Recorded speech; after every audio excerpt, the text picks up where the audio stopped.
Good evening, ladies and gentlemen. Let me take you on a journey. The labor pangs came painful and strong, and I was born. Born to a home that is steep in tradition. My mom was a peranakan. I hope you know what's a peranakan. My grandma was a woman brought out of China in order to wed my grandfather in Malaysia. Grandma took a look at this wee baby with eyes too large for her elf-like face. And with an air of dismissal, she proclaimed, "Such an ugly baby. Throw her away." It is almost like Alice in Wonderland, the queen saying, "Off with her head." Now, the thing is, I was born so unfortunately on the 15th day of the Chinese ghost month. And so I am a devil's child, and in no way should I belong to the family. Now, in an air of defiance, my mother said, in that era is seldom that they would talk, say, "This baby is mine." So throughout childhood, I was born and I lived in a country and a home steeped with tradition and superstition. I watched my mom. I watched her, looking at her, serving my dad, first in everything. I watched her as she served the in-laws, fulfilling the gender norms of those days, that you must serve your in-laws and you must serve your man in everything. Even the children come second. Now, I looked at her, and I grew up in a home where an intelligent and a strong woman like my mom was not allowed to have a career just because it would shame her husband. I resolved to myself, this is not a yoke that I would go under. I am going to be self-reliant. I am going to be self-independent. And I'm going to stand on my own 2 feet, not with a man. So against all odds, I went to the university without the wishes and the blessings of my parents, without even their financial abilities to help me. Why? Because they said, "Girl, what's the point? You're a girl, you're going to get married." Against all odds, I even went to get my master's degree. And ambitious, I trampled on all traditions of women. And I went on to become the first human resources director in a 5-star international hotel. Now, at that time, this was a position that was only made for male, and male Bumiputras as that. My next port of call was coming to Brunei. That's how I knew Brunei, to work in the palaces of Brunei as the director of human resources. I was very good at operations manual and policies. Ambitious, I was on my way to success. My next port of call was Taipei, the Grand Hyatt Taipei, a 1,000-room hotel. A liberated woman am I, modern, confident, the world my oyster. What else am I wanting? I wanted more, and I wanted to be the regional director, and I thought that I was going to reach there. But I am married, and I have kids. My next call was to go to Xi'an, China. Now, this liberated woman, I have fought my way for equal pay, for equal benefits,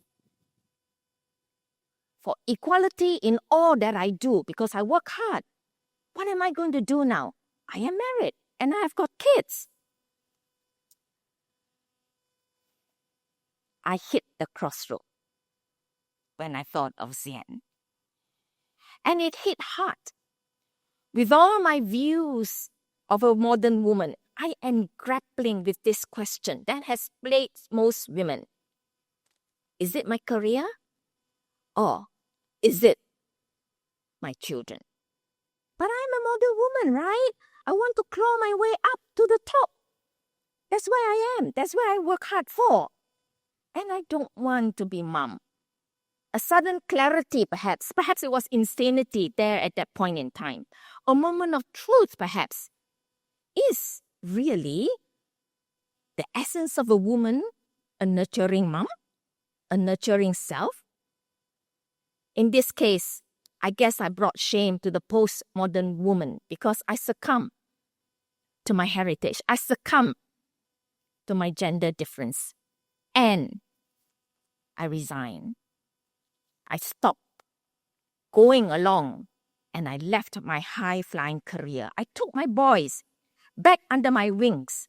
No longer running around, no more changing of schools. They were tired with the change of schools. I am staying put. But just as I thought that I would stay put after a few years, I found myself back in the game. Again, grappling and wondering, should I stay at home, be the good mom that I should be, or should I continue on now, again, with career excellence? Call this postmodernism. In the words of my son's evolving vocabulary, he said this, "Bukan no, los dos." It means, why not both, Mom? Truly, I embraced heritage. Truly, I embraced going into an excellent career. Now, it was not easy because I'm in a different field, working in the French environment, and finally, I became the first non-French to be holding the position of commercial attaché. And the final feather in my cap was I was being awarded by President Macron, no less person. Me awarded, me getting a recognition, a dame. Who could have believed it in my wildest dreams that this could happen to me, a girl from this little island of Penang? Yes. Now, recognition. I'm a foreigner. And I'm working in a foreign embassy.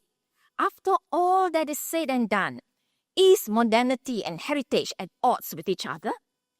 But know this, I received this recognition despite holding on to my heritage, despite fulfilling the stereogender typical role of a nurturer, a mom, and a carer. I'm not here to gloat about my success or my past or my accomplishments, but I'm here to speak to both you, men and ladies, a word of encouragement perhaps. It is a daunting world. We are bombarded by excessive information. What's real? What's fake? It's a world that imposes an image of perfection through social media. Me, I'm considered dinosaur sometimes, with my age, in a foreign land, in a foreign embassy, rising to recognition. What did that take? Yes, we talk about modernity. It gave me independence. Yes, modernity gave me a choice. The university honed me to be open-minded and to accept changes. But it's heritage that built me. It's heritage that taught me the backbone of integrity, hard work. Heritage orchestrated all those traditions of festivity that brought families together. And it is this childhood filled with tradition that create this kindred spirit, this care for family, this care for others. And it forms a tight band of unity. Heritage brought me authenticity and identity. Above all this fun, I'm sure you know that we do have fun because there's lots of food in any festival. Heritage taught me the reward of hard work, commitment, and integrity. Let me take you back to mom. Instead of disdaining the duties of mom, I realized what it is to have that selfless care and love. And it taught me how to nurture my boys in selfless acts of love. Imbue them with integrity, resilience, filial piety, honoring of parents. This selfless commitment of my parents helped me and gave me the strength to give the same to my children. And I see the transition of the fruits of my traditional background and values when my son embraced both tradition and modernity. They live in big cities.